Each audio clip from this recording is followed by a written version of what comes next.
Hi, everyone. Welcome to the How We Hustle podcast. I'm Mike. And I'm Tanya. And we invite you to join us in our unfiltered conversation about the real life hustle of being an entrepreneur.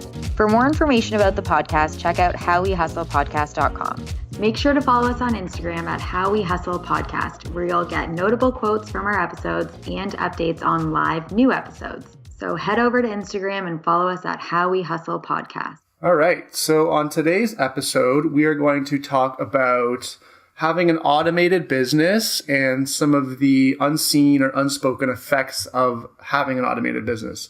So my last business was automated, and I thought that that was the goal, that like completely taking yourself out of your business was what an entrepreneur or a solopreneur should do. And I actually, this happened to me when I read The 4-Hour Workweek, maybe like 6 years ago by Tim Ferriss. I read this book and I thought, wow, like that's the direction I need to go in. I need to just completely automate everything so that I am completely time free to do leisure or, design my lifestyle in ways that has nothing to do with my income. But when I got there, I realized something is like, I was making money, but I didn't have any connection to that money. So because I wasn't really like doing anything like sort of, deeper work to get the money. So I was just receiving it, but not really working for it. And that left me feeling kind of empty. So, the effect that it had on my life was that like I was spending money and I was doing things in my life to try and make myself feel better. Like if I made a bunch of money one day, I would go and just spend a bunch of it to try and make myself feel better because I didn't actually have any sort of personal connection with the actual process of making that money. And this is something I realized after the fact. Do you think that it made you feel uncomfortable to be receiving money and not feeling like you worked for it? Yeah, I think that maybe uncomfortable is the wrong word. I just think that there's really a fulfillment that comes along with, having a connection to what you do and also like being productive during the day. Like I wasn't really being productive because I had automated everything. So I was like, at the end of every day, I had made money, but I wasn't fulfilled. And that lack of fulfillment caused me to try and find that fulfillment externally, through consumerism and other means. And I just found myself making money, spending money, but never really feeling all that content with what I was doing or even who I was. Did you feel successful? That's a good question. I actually didn't. Like in some ways I did. I was able to pay my bills, I had a nice car, had like my own place, but I actually didn't really feel successful. And people told me I was successful. And I remember hearing people say to me like, you've accomplished so much, you should be really proud of yourself.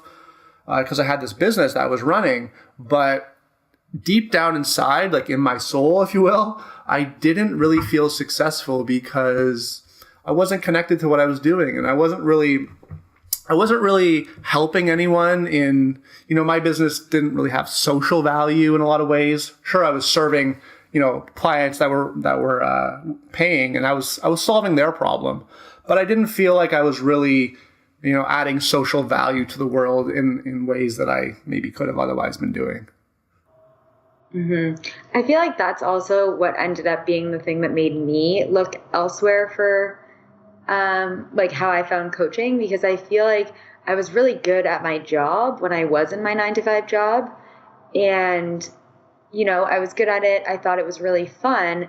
And when I took a step back to look at like how I spend my time and my life, because you're in that job for 8 hours, like that's the place that you are most in your life. And when I looked at if I would be happy doing this for the rest of my life, I felt like this couldn't have been the reason I was here. I wasn't helping anyone. I wasn't doing anything good for the world. I was working for a corporation that really didn't even know me. And I was working my butt off to do really well at it and make the company so much money. And yet I felt like there was no reason why we were making the company money. So I feel like it was similar in the sense that I didn't feel connected to why are we working so hard to make so much money for something, for people that don't care about me, and for no cause, literally no cause? Yeah, like, I think that this is sort of something that everyone has to, or doesn't have to, or maybe does come to on their own, realization. But, money in itself isn't the solution for me anyway. I built a business that was all about money. And not to say it was millions and millions of dollars, but my goal was to just automate my income stream so that I could not have to worry about work. And that's really an underlying philosophy that inspires a lot of entrepreneurs. But then after doing that, there's really more to work than just making that passive income. And I know that I'm certainly not against passive income, and you're certainly not against passive income, but it's nice to also, like, this is something, I'm sort of taking it, this is a transition in my entrepreneurship career. And as I'm planning like where I'm going from now, I've sort of realized that I want to do something and I want to plan my new business, in a way that I actually do have to work because I want to work. It's like no longer is my goal removing work for the sake of work. Like I want to work for the sake of making myself feel good. And like, I want to work so that I can help people and inspire people and like raise other people up, because in doing so, I'll raise myself up. And that was another one of the things that I noticed was a problem in my last business. Like I wasn't really raising other people up because I was just providing an automated service. So there was nobody that I was working with to really raise me up, and I wasn't growing. So that's something that I want to infuse into, my next thing. I want to help other people so that they will help me, and together we'll all grow. And in my own small way, I will contribute to making the world a better place, just like you are with your coaching, Mm-hmm. I think that that's one of my favorite parts of working with clients, is that it feels more like you're working in a team. Like each of you is doing it. You might have a different business, or you're working with different types of clients, or even just different clients.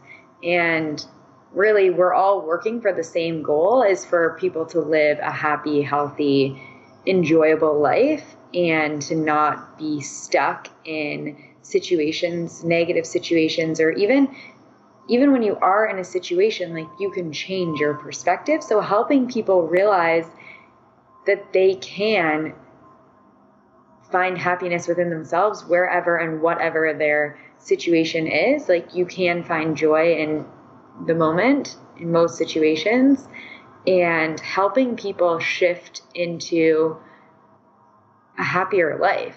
Like that's, at the end of the day, we're either making people's lives happier, easier, or better in some way. So I think that it feels amazing to be able to help people achieve that. And you just want to give it back out, right? When somebody helps you in that way, all you want to do is just give it back out to the world and say, somebody helped me get here, and now I'm raising you up. Because every single person, if we all rise together, we're stronger. The world's a better place. It means more kindness in the world. It's just an all-around better world for everyone to live in when people are happy, healthy, and enjoying their life. So I think that it definitely like feels great when you can help somebody individually, but then as a whole, when you see the big effect of how it's all being paid forward and how it all comes together, it's like pretty powerful to get to work in this industry, or any industry in like a personal growth or health or empowerment of some sort. Like everybody's doing their part in their zone of genius per se. Yeah. And as you know, I'm making a transition in my career, and I won't talk about that on this episode, but what I'm noticing the effect that it's having on me is like what I'm doing now is it brings a lot more balance to my life. And because like I'm working within my zone of genius, as you said, and I feel like I'm really helping other people. So what it's doing is it's gratifying me from within. Whereas my last business, where I was just making only automated income, selling a service that I really had no connection to because I already set it up. My last business, like I was trying to find gratification from outside of myself. So I was using the money I made to go out for dinners and like buy this and buy that and whatever. Because I was trying to fulfill myself. I was trying to like connect myself to that money I was making. But at the end of the day, like it didn't really make me happy. And so what I've noticed is that like, if you like work really hard and are happy with what you're doing, like you can really simplify your life and find fulfillment. Whereas like, you know, money in itself really isn't the solution. I know that's sort of cliche to say, but even in the last month or two for me, I've really noticed that, you know, I don't need to make like unlimited amounts of money to be happy. I need to really connect with myself and other people. And that is really the currency that's most important. Money is important too, but money is very much a means to other things and not just a means for itself. Mm-hmm. Like money on its own has no. But that's a trap. I think a lot of people like, you know, I'll call it a trap, but it is, you know, people can call it what they want for their own life. But I think a lot of people get into entrepreneurship and they kind of just chase money because they think that money will, you know, be the be all end all. And then as they grow as an entrepreneur and they start to realize like there's more to entrepreneurship than just the money itself. And there's more to like, you know, being a whole person and being a whole entrepreneur. And, you know, your brand is Wholehearted. And I really believe that. It's like there's really a lot of elements that have to fall into place to find that like balance of being an entrepreneur. And money is just one part of that balance. Yeah, but I also don't think that if you really were an entrepreneur who was only trying to make money and you didn't enjoy what you were doing, I don't think you would make it. Because how are you going to make it if like there are days where you don't make money and there are times when the money you're making is nowhere close to the amount of energy or time that you're putting in, especially at the beginning. So if you don't actually love it, if you wouldn't do it for free, I'm not sure that it will last very long. Like I feel like a lot of the people that are very successful is because like they're working in their flow state where like time disappears and they're not concerned. Like they're actually enjoying the process, enjoying learning or working or enjoying whatever the topic is that they're doing or creating. And it's not really about the money. The money is necessary. It's one of those things I have to push a lot, especially because I work with people in a helping profession, that everyone just wants to give everything away for free. So we do talk about how money, the more money you have, the more impact you can make because there's more money to give back. There's more money to do things that get you in front of a larger audience of people. But it's less so in my personal experience, in my clients' experience, less so about how much money they're making and rather like the impact they're creating or who they're working with or the results that they can get or how they can help people and how that changes someone's life. Like I always say that coaching is like the best drug on the planet because there's no better feeling than something you do that changes someone's life in such a powerful way. And whether that's a product, a service, whatever you're offering, or a program, a course, I think that in itself is the driver that makes you successful. Like if you truly care about other people succeeding and changing someone's life, like you will be able to stick with that forever. Yeah, I actually like what you said about flow state. It's like when you fall out of that flow state is when you lose momentum. And that's what happened to me. Like the last 2 years of my last business, I became so automated that I actually fell out of my flow state and my business became stagnant. And after 2 years of being in that position is when I was like, all right, I need to make a change because this is just like, if I don't make a change now, like it's going to like fall apart. So, you know, when you fall out of that flow state, you lose fulfillment, then that's when things kind of can really start to fall apart. So it's important to stay in that flow state, I believe. Yeah, and I think like when I look back on your journey, since I've known you since the beginning of it, I think when you were writing a lot and you were learning a lot and you were building a lot, that was like when you were in your flow state in that business. As soon as you stopped like feeling inspired to build more, because you were building the automation at that time and it was exciting and new, and like again you thought that was the goal, so you were getting closer and closer to that goal and it was exciting, the build up, and then once you got there it was like, oh, now what? Yeah, that's exactly right. It was like, it was really exciting until I finally got there and I was like, oh, okay, well now what do I do? Now I have nothing to do and I'm really bored and I need something else to kind of get me going. Mm-hmm. So I think noticing when, you're not feeling inspired by the things you're doing or you stop growing tends to be when people start to look around and say, what am I doing this for? But I mean, I don't really find that when you're working with people. Like I'm always connected to someone else's business growth. So it always feels like you're helping or growing or learning or like being challenged by new things. I feel like I really love to be challenged. Maybe that's why I like to play golf. But, when you're having to deal with new things and like the world is always changing and you're still excited about the stuff you're working on. And I think that that's something also we should mention about automation and stuff like that, that things get stagnant. And even though they're working, you might be bored by them. Like if you've worked on the same thing for 10 years and nothing's changed and you haven't changed topics or something, like our passions change. Like we don't eat the same food every single day for the rest of our life. We don't love the same CD for the rest of our life. I guess there aren't CDs anymore, or like song every single day. Our tastes change. Our taste buds even change throughout our life.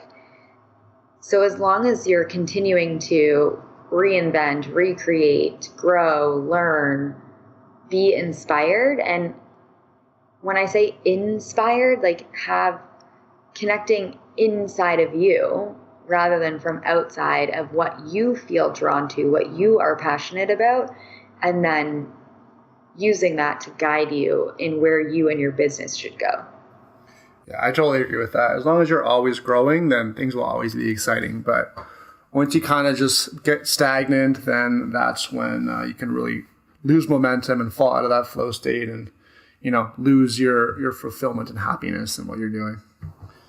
Yeah, so I think that the key here in what we're talking about is that though automation is great to alleviate some of the heavy lifting in your business, the connection part, the people, I mean, that's what we're all here for. We are social beings. Like, how can you still remain connected? How can you still be in creation mode and learning mode, redefining, redesigning, and making something new? Don't be afraid to venture out and start something new or grow something new, or stay connected to the people aspect of your business rather than just walking away, because it tends to not feel fulfilling and it tends to end up with you being bored and stagnant and stuck, and then you'll just lose all interest entirely.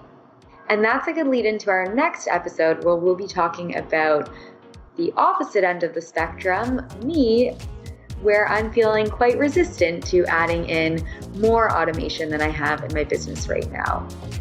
So make sure you also listen to our next episode. And that's a wrap on another episode of How We Hustle. For more information, check out howwehustlepodcast.com.